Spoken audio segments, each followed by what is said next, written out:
In today's video, we're exploring a topic that's been on our minds a lot lately. The reasons behind our decision not to raise our kids in suburbia. It's about our personal journey and the factors that led to this decision. So let's begin and get to know how suburban life would have affected our children and what impacts it would have had on them. The commute conundrum. The everyday hustle, bumper-to-bumper traffic, slowly inching your way to work. We've all been stuck in that traffic jam, right? Now, imagine living in the suburbs where longer commutes are kind of the norm. Spending extra time in traffic means less time at home with your loved ones or doing things you enjoy. It messes with our work-life balance, that delicate juggling act between the job and everything else. Sitting in traffic doesn't exactly do wonders for our mental well-being. It can be stressful, tiring, and just downright frustrating. And when we think about the kids, longer commutes means less time with mum and dad.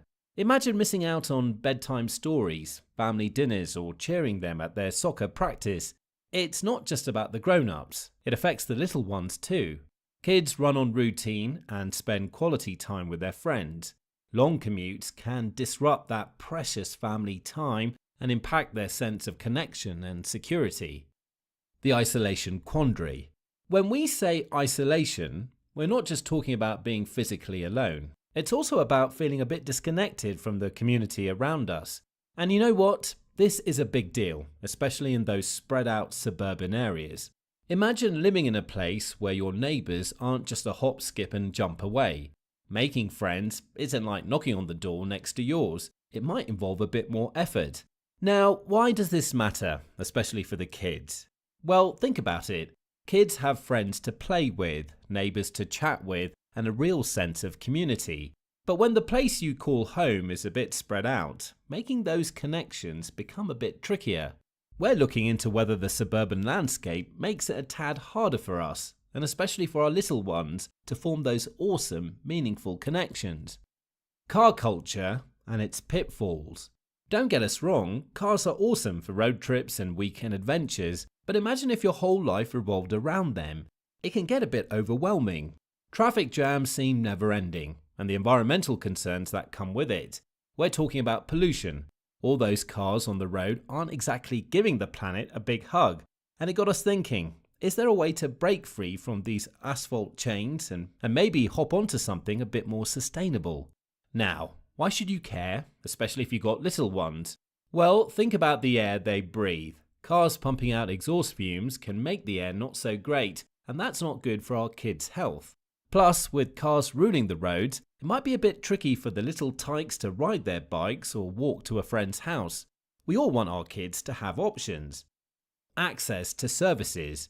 Suburbs are like being in a cozy neighbourhood, but cozy doesn't always mean super convenient, especially when it comes to important stuff like healthcare, education, and cool cultural things. In urban areas, you've got the whole shebang right at your fingertips. Doctors, schools, museums, you name it. But in the suburbs, it might not be as easy peasy. So let's get real about how this limited access affects us, especially as parents.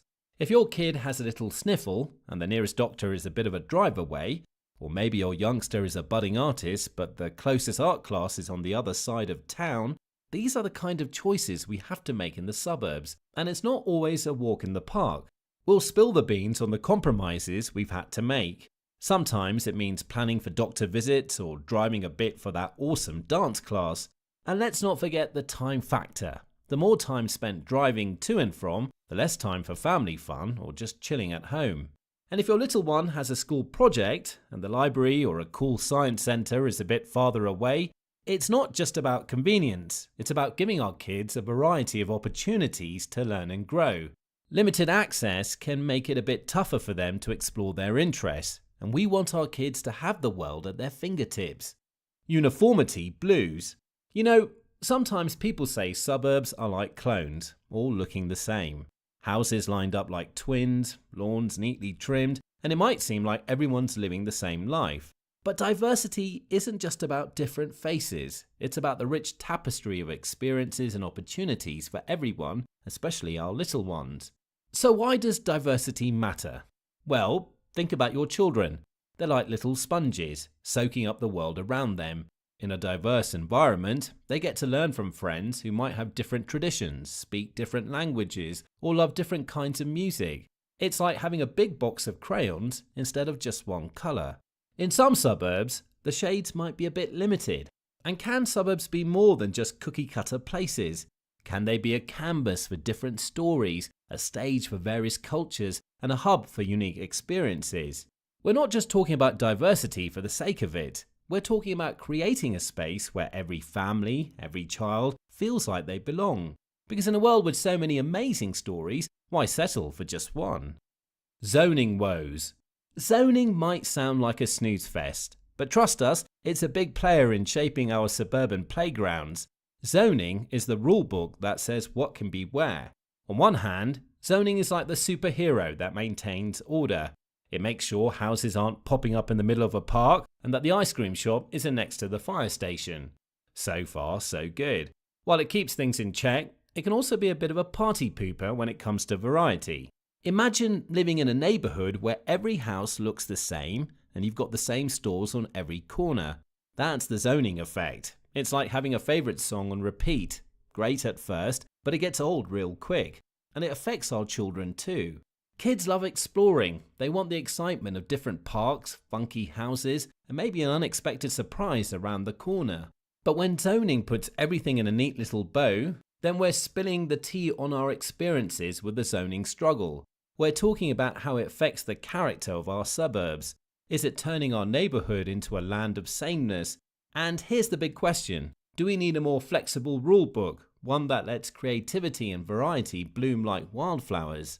Think about it. What if zoning allowed for different types of houses, maybe a funky coffee shop next to a bookstore, or a space for local artists to shine? Wouldn't that make our suburban world more interesting for everyone, especially the little adventurers? Now, we've just taken a journey through the ins and outs of suburban living, exploring everything from long commutes to the need for more variety in our neighbourhoods. Now, let's wrap it up. Living in the suburbs has its perks. The quiet streets, cosy houses, and plenty of green spaces. But we talked about some challenges too. Long commutes can mean less time with family, zoning rules might be cramping our style, and sometimes finding a diverse and vibrant community feels like a bit of a scavenger hunt. Suburbs, we love you, but let's make you even better. Let's keep the conversation going. So, drop your thoughts in the comment. What would your dream suburb look like? And don't forget to hit like, subscribe, and ring that notification bell. Together, let's turn our suburban dreams into reality. Until next time, stay awesome and keep making your neighbourhood the best place to be.